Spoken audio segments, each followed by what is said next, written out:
पाण्यासंदर्भात आपण 23 दिवस आड पाणी घेतलेलं आहे आणि आज आपल्याला नियमित पाणी पुरवठा होत आहे. हाच पाणी पुरवठा जर आपल्याला नियमित चालू ठेवायचा असेल तर आपल्याला येत्या नगरपालिकेमध्ये आमदार आशुतोषदादा काळे यांच्या विचाराची लोक नगरपालिकेमध्ये पाठवायचे आहे. तसंच आपण बघाल 2019 पर्यंत कोपरगाव शहराची काय अवस्था होती, आपल्या या भागाची पण काय अवस्था होती. आमदार आशुतोषदादा काळे जेव्हा आमदार झाले त्यानंतर त्यांनी कोपरगाव शहरातील सर्व मुख्य रस्ते असतील, त्यात मेन रोड असेल, धारणगाव रोड असेल, बँक रोड असेल, गांधीनगर रोड असेल, येवला रोड असेल, निवारा रोड असेल, राम मंदिर रोड असेल, आहेत जे सर्व रोड दादांच्या निधीतून झालेले आहे. छोट्या छोट्या गल्ल्यामधले रस्ते झालेले आहे. आपल्या भागातील बरेचसे काम झालेले आहे. आता इथं छोटासा पूल होत आहे. परत आपला जो समोरून जो नाला जातो, हा नाला सुद्धा काही दिवसातच तो पूर्ण होणार आहे. जी मोठी गटार आहे, जे पावसाळ्यामध्ये खूप हाल होतात आपल्या या भागातील नागरिकांचे, तर ती गटार सुद्धा इलेक्शन झाल्यावर होणार आहे.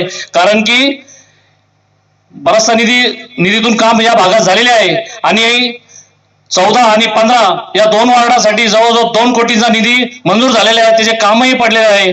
त्या कामामध्ये आपण हा जो शेजारचा रस्ता आहे हा होणार आहे. याच्या माग जो गोरडे घर ते साळवे घर आहे तो रस्ता होणार आहे. शिशु विकास पासून तिथे सय्यद घर आपल्या डोके घरापर्यंतचा रस्ता होणार आहे. पुढे मंदिरापासून प्युअर ब्लॉकचं काम झालेलं आहे, गटर झालेली आहे. त्याच्या अलीकडचा जो रस्ता त्याच्यावर काँक्रीटीकरण होणार आहे. बरेचसे काम मार्गी लागलेले आहे. फक्त इलेक्शन झाल्यानंतर ते काम पूर्ण होणार आहे. हे जर काम आपल्याला पूर्ण करायचे असतील तर दादांच्या विचाराचे नगरसेवक आपल्याला नगरपालिकेत पाठवावे लागतील. कारण की समोरची जी विरोधी पार्टी आहे त्यांना नगरपालिकेमध्ये नगरसेवक का पाठवायचे आहे, तर त्यांना दादांनी निधी जो मंजूर करून आणलेला आहे त्या निधीचे जे काम आहे ते काम होऊन द्यायचे नाहीये.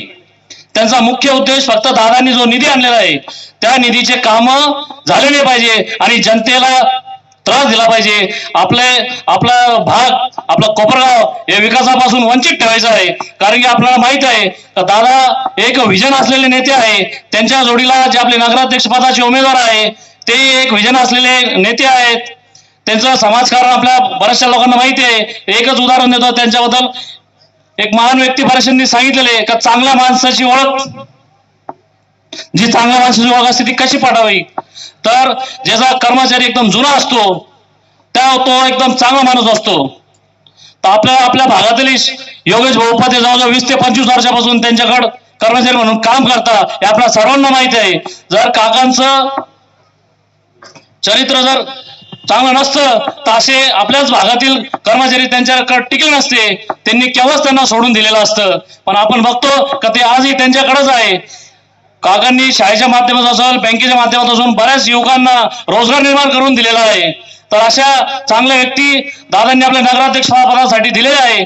तर माझी आपल्या सर्वांना विनंती आहे, 14 नंबर असेल किंवा 15 नंबर असेल, या भागातून जे आपले उमेदवार आहे, घड्याळ चिन्ह आहे 14 आणि 15चे आणि नगराध्यक्ष पदाचे उमेदवार काकासाहेब कोयटे, या पाचींना 5 घड्याळ राहणार आहे. तर पाचींना भरघोस मताने निवडून द्या व आपल्या भागातील विकास करण्याची संधी द्या. ही निवडणूक 9 वर्षानंतर पार पडत आहे आणि या निवडणुकीचे रुंधमळे संपण्यासाठी फक्त आता 3 दिवस बाकी आहे.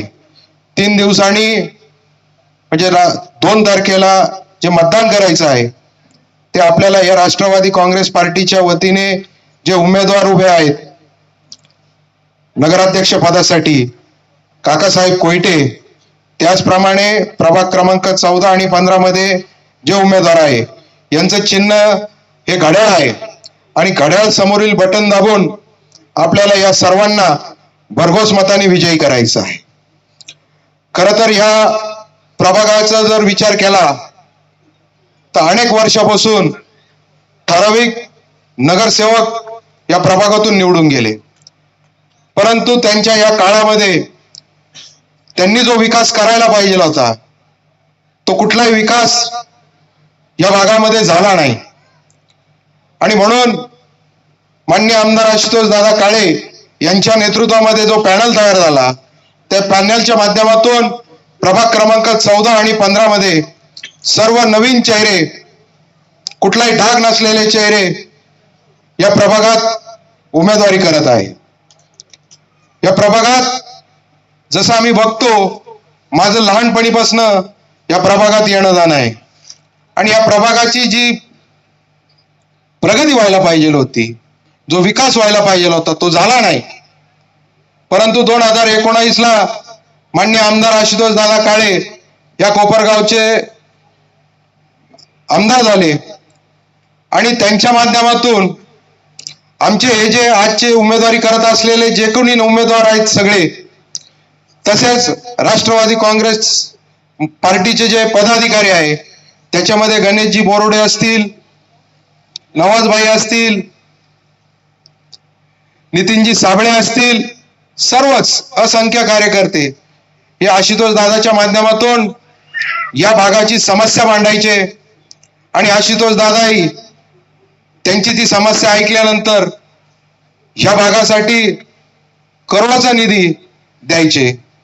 या भागात ज्या ठिकाणी ही सभा चालू आहे, या ठिकाणची पेवर ब्लॉकची सोय सुद्धा आशुतोष दादांनी केली. या ठिकाणी धोबी समाजाचं जे समाज मंदिर आहे, त्यासाठी सुद्धा 20 लाख रुपयाचा निधी देण्याचं काम सुद्धा आशुतोष दादांनी केले आहे. खरं तर जे काम नगरसेवकांनी केलं ते आशुतोष दादांना करावं लागलं आणि म्हणून आता आपल्या सर्वांना विनंती करतो, आशुतोष दादांनी या कोपरगाव शहरासाठी रस्त्यांचे कामं केले, गटारीचे कामं केले, आरोग्याविषयी उपजिल्हा रुग्णालय आपल्यासाठी उपलब्ध करून दिलं. येणाऱ्या काळामध्ये सुद्धा MIDC साठी त्यांचे प्रयत्न चालू आहे आणि अशा नेतृत्वाला जर काकासाहेबांसारखा नगराध्यक्ष म्हणून एक चांगला जोड लाभला तर निश्चित या कोपरगावची प्रगती झाल्याशिवाय राहणार नाही.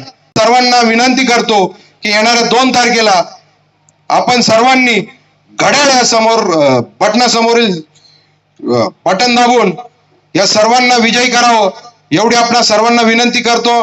राष्ट्रवादी काँग्रेस पक्षाचे नगराध्यक्ष पदाचे उमेदवार काकाजी कोयटे आणि आपल्या 14 नंबर प्रभागातील उमेदवार वाल्मिकजी लहिरे, तसेच आपल्या शिंदेताई आणि 15 नंबर प्रभागातील आपले उमेदवार कानडेताई आणि विनोदजी नायकवाडे, या सर्व उमेदवारांना आपण येत्या 2 तारखेला भरभरून मतदान करावं आणि या 5 उमेदवारांचं घड्याळ चिन्हाचं बटन दाबा, एवढी विनंती आपल्याला या निमित्ताने करेल. सर्वजणांनी 2024च्या विधानसभेच्या निवडणुकीमध्ये मला आपल्या सर्वांचा आमदार म्हणून दुसऱ्यांदा काम करण्याची संधी दिली, त्याबद्दल आपल्या सर्वांचे मी मनापासून आभार व्यक्त करतो. आपण सर्वांनी निवडून दिलं आणि आज आपली ही निवडणूक नगर परिषदेची 2025 मध्ये होते. 2025च्या अगोदर ही निवडणूक 2016 साली होते. तब्बल 9 वर्षानंतर ही निवडणूक या ठिकाणी नगर परिषदेची होते. म्हणून अतिशय महत्वाची निवडणूक त्या ठिकाणी आहे. कारण की गेल्या 4 वर्षापासून नगरसेवक असतील, नगराध्यक्ष असतील, हे आपल्या नगरपालिकेमध्ये नसल्यामुळे प्रशासन त्या ठिकाणी आहे. परंतु 2016ला ज्यावेळेस निवडणूक झाली त्यावेळेची काय परिस्थिती होती आपल्या सर्व माता भगिनींना चांगल्या पद्धतीने आठवत असेल. 2016ला आपण सर्वजण 23 दिवसात पाणी गेलो, आठवत आहे ना? 2016ला आपलं महिन्यातून एकदा पाणी मिळालं होतं. 23 दिवसात पाणी घेत असताना आपले काय हाल झाले हे आपण सर्वांनी पाहिले. आणि म्हणून आपण सर्वांनी मला 2019ला जे काय आपले पाणी प्रश्नाचे हाल होत होते आता सोडवण्यासाठी आपण सर्वांनी मला पहिल्यांदा आपला आमदार म्हणून काम करण्याची संधी दिली आणि त्या संधीच्या माध्यमातून मी राज्य शासनाकडे पाणी पुरवठा योजना मंजूर करून आणली. आपल्या परिसरामधल्या काही टाक्या असतील, पाईपलाईन असतील, त्याच्यासह 5 नंबर साठवण तलाव आपण पूर्ण करून 23 दिवसात असलेलं पाणी आज 4 दिवसात आपल्याला देऊ शकतोय. गेल्या 1 वर्षापासून आपण हे पाणी देतोय.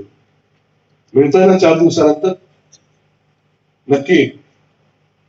पण तुम्ही साठवण अजून 8 दिवसाचीच करून राहिले, बरोबर आहे का नाही? 4 दिवसांनी पाणी आलं तर पहिलं पाणी फेकून द्यायचं आणि पुन्हा 8 दिवसाचं साठवायचं. ते सवय आपल्याला लागली. आणि सवय काय सहजासहजी जाणार नाही. ज्यावेळेस आपल्याला रोज पाणी मिळेल, दिवसाड मिळेल, आणि त्यावेळेस तुम्ही वैतागून म्हणाल "नाही, मी आता साठवणार नाही, रोज रोज काय साठवायचं", त्यावेळेस ती सवय मोडेल. आता हे 5 नंबर तलावाचं काम पूर्ण झालंय, म्हणून आता आपण 4 दिवसानंतर पाणी देऊ शकतोय. त्याच योजनेमध्ये आपले 1 ते 4 तलाव जे पूर्वीचे होते यांचं देखील काम त्याच्यामध्ये होतं. त्याच्यामध्ये त्याचं गाळ काढणं असेल, थोडी खोली वाढवणं असेल, कागद टाकणं असेल, जेणेकरून ज्या तलावामधून लिकेज होणार नाही अशा पद्धतीचे कामं त्या योजनेमध्ये होते. परंतु जेव्हापासून 5 नंबर तलाव पूर्ण झाला आणि आपण 4 दिवसानंतर आपल्या शहराला पाणी देतोय, ते आपले जे काही नवीन परिसर आहे कोपरगाव शहराचा, तिथे मोठ्या प्रमाणामध्ये प्लॉटिंग चालू झाली. बंगल्याचे प्लॉट असतील, बिल्डिंगांचे प्लॉट असतील, त्या ठिकाणी विकायला सुरुवात झाली. 7-8 नवीन बिल्डिंगा 11-11 मजल्याच्या त्या ठिकाणी चालू झालेल्या. आणि म्हणून एवढ्या झपाट्याने जर शहर वाढणार असेल तर एवढं तात्पुरतं काम करून आपल्याला चालणार नाही. आणि म्हणून मी विचार केला का 1 ते 4 तलावाचं काम आता आपण करायचं नाही. ज्या पद्धतीने 5 नंबर तलावाचं काम आपण कॉन्क्रीटचं केलेलं आहे. 5 नंबर तलाव हा 30 फूट खोल आहे. पहिले जे 4 तलाव आहे ते 7 ते 8 फूट खोल आहे. आणि म्हणून आपल्याला जर पुढच्या 50 वर्षाचं जर नियोजन करायचं असेल तर अशा पद्धतीने तलाव करून चालणार नाही. आपल्याला ते तलाव कॉन्क्रीट करावं लागतील, खोल करावं लागतील, जेणेकरून जास्त साठा आपल्याला त्या ठिकाणी करता येईल. आणि म्हणून त्या पद्धतीने आपण 3 आणि 4 तलाव हे कॉन्क्रीट करणार आहोत आणि 1 आणि 2 तलाव या ठिकाणी सोलर पॉवर प्लांट करणार आहे, जेणेकरून कुठलाही विजेचा खर्च आपल्या नगरपालिकेला आणि आपल्याला त्या ठिकाणी येणार नाही. अशा पद्धतीचं नियोजन आपण त्या ठिकाणी करतोय. या सगळ्या गोष्टी आपल्याला सांगणं गरजेचं आहे, कारण की कुठलंही काम करत असताना भविष्याचा विचार करून ते काम केलं पाहिजे. आणि मग त्या पद्धतीचं नियोजन आपण करतोय. बिनधास्त 2 तारखेला घड्याळ चिन्हाचं बटन दाबा आणि माझे नगराध्यक्ष आणि नगरसेवक त्या ठिकाणी निवडून द्या.